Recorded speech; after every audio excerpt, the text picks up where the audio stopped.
Assalamualaikum, nama saya Hani Umairah dan hari ini saya dan groupmate saya akan membentangkan tentang penceraian.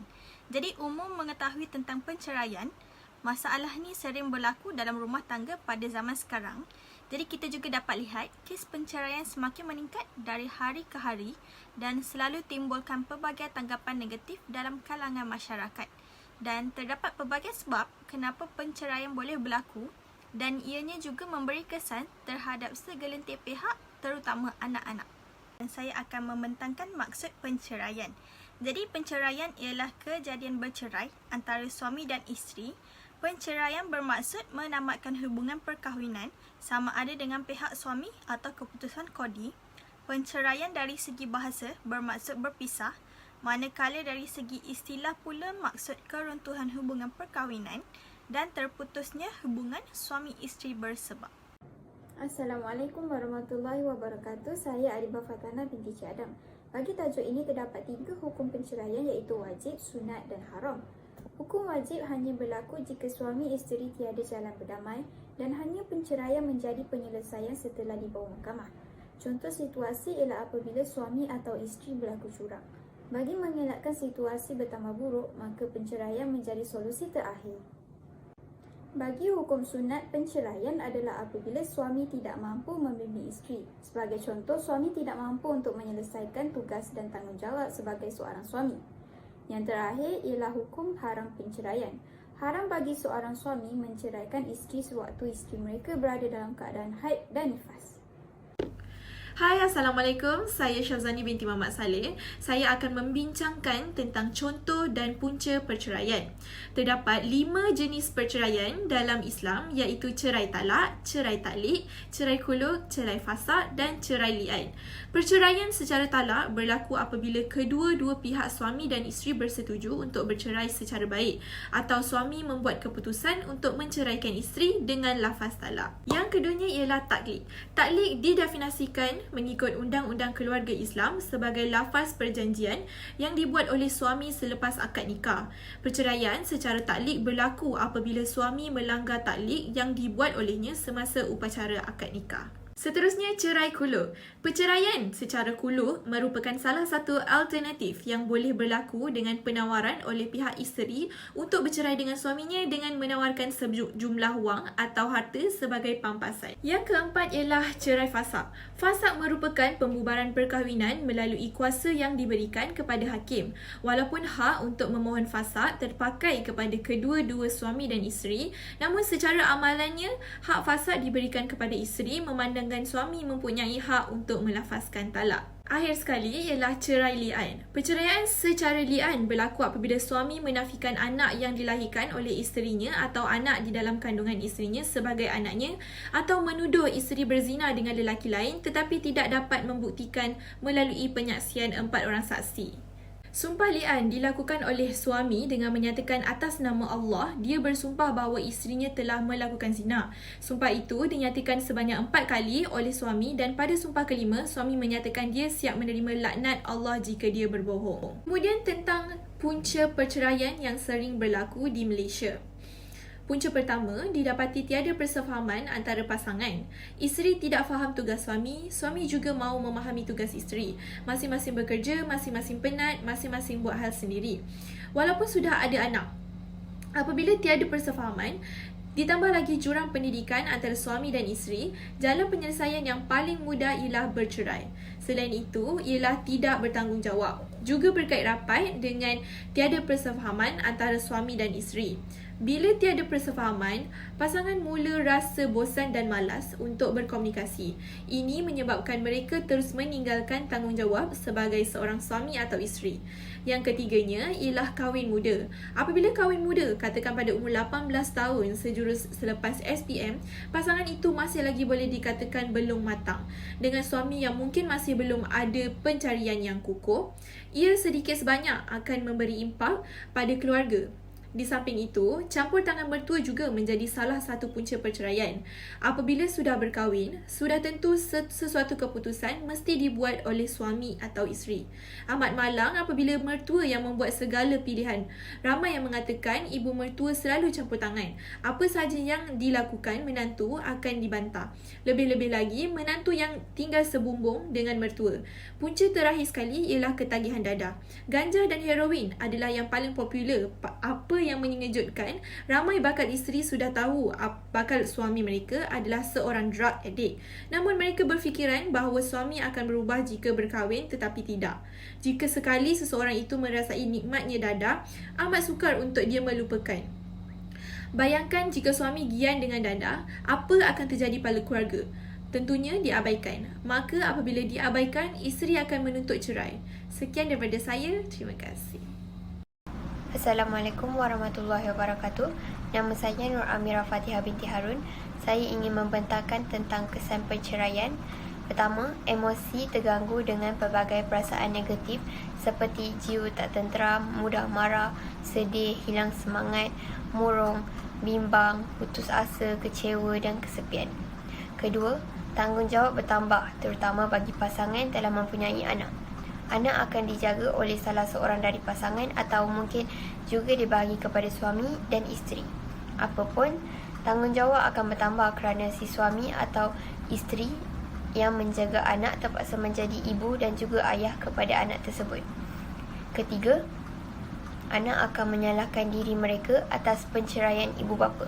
Mereka berasa bahawa mereka lah punca ibu bapa mereka bercerai atau mereka tidak dapat menghalang perkara itu berlaku.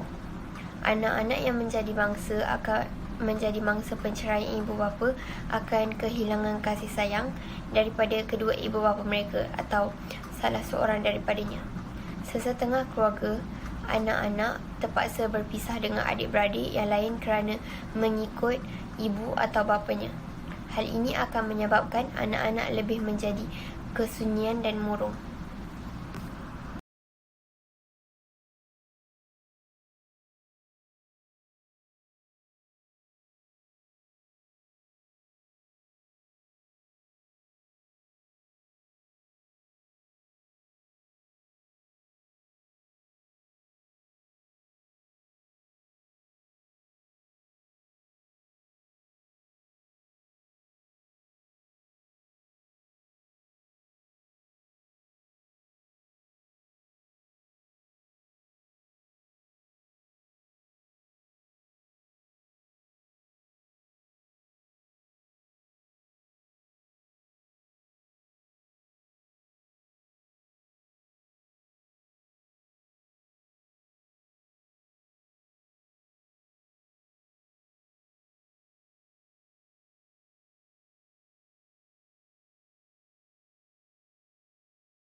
Assalamualaikum, nama saya Nawardina Syafira dan saya akan cakap tentang 3 penyelesaian penceraian dalam perspektif Islam.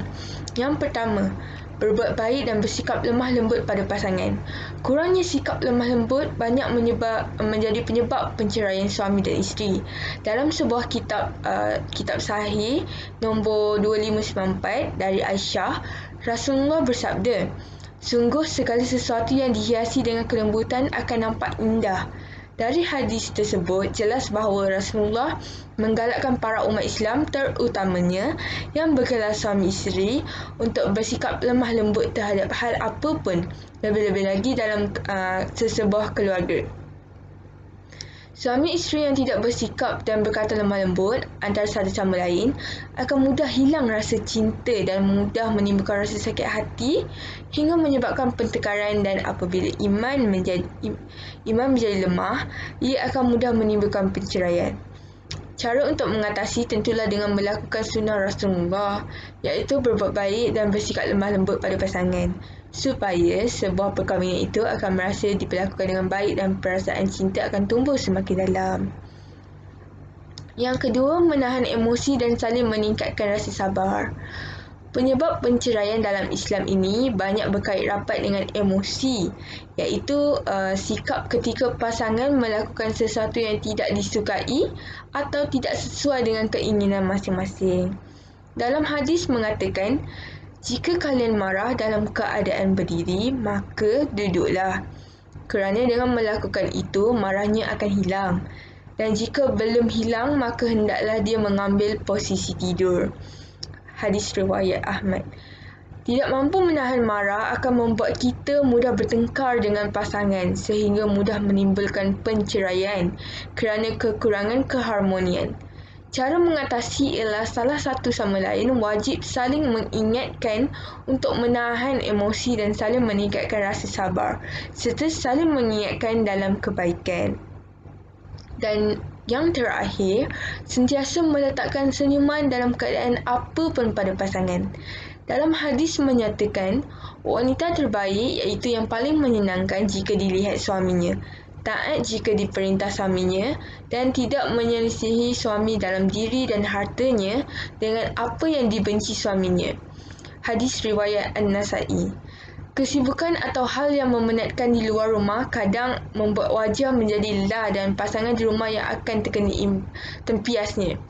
Hal ini menyebabkan banyak berlaku penceraian sebab pasangan yang patutnya mendapat kasih sayang tapi dapat sikap dan raut wajah yang tidak menyenangkan sehingga menimbulkan rasa malas untuk mendekat dan akan menimbulkan keregangan antara suami dan isteri. Jalan untuk menyelesaikan masalah ini ialah dengan tetap tersenyum dalam keadaan apa pun pada pasangan atau bercerita ketika menghadapi masalah yang sulit untuk diselesaikan. Terima kasih. 3 dalil tentang perceraian. Pertama, ingatlah firman Allah Subhanahu Wa Taala dalam menceritakan tentang tujuan dijadikan manusia itu berpasangan.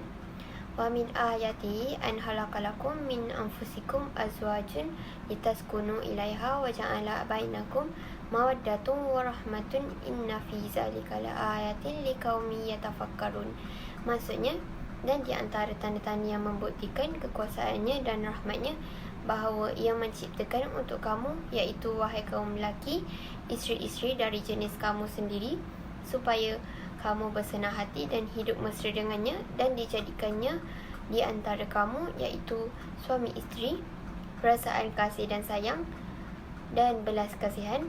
Sesungguhnya yang demikian itu mengandungi keterangan-keterangan yang menimbulkan kesedaran bagi orang-orang yang berfikir.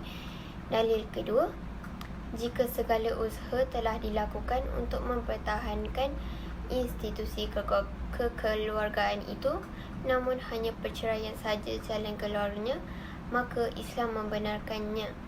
Allah berfirman bahawa at-talaqu marratan fa imsaku bima'rufin aw tasrihun bi ihsan.